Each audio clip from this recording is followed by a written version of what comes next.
നീ അത്യുന്നതന്റെ മറവിൽ വസിക്കുന്നവൻ, സർവശക്തന്റെ നിഴലിൽ പാർക്കുന്നവൻ.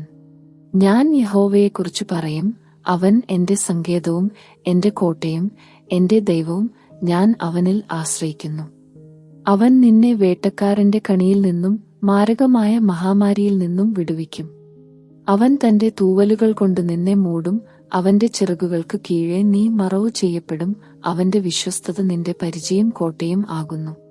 രാത്രിയിലെ ഭയത്തിനോ പകൽ പറക്കുന്ന അസ്ത്രത്തിനോ ഇരുട്ടിൽ നടമാടുന്ന മഹാമാരിക്കോ മധ്യാഹ്നത്തിൽ നാശം വരുത്തുന്നവനോ നിനക്കു ഭയം വേണ്ട.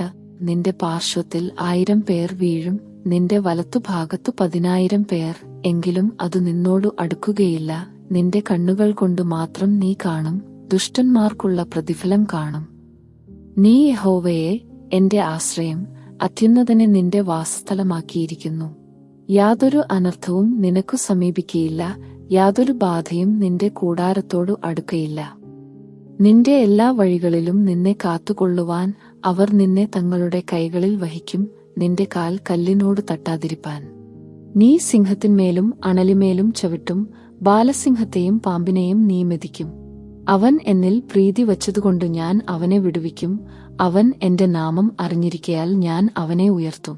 അവൻ എന്നെ വിളിക്കും, ഞാൻ അവനോട് ഉത്തരം പറയും. കഷ്ടത്തിൽ ഞാൻ അവനോടുകൂടെ ഇരിക്കും, ഞാൻ അവനെ വിടുവിച്ചു മാന്യനാക്കും. ദീർഘായുസ്സുകൊണ്ടു ഞാൻ അവനെ തൃപ്തനാക്കും, എന്റെ രക്ഷ അവനെ കാണിക്കും.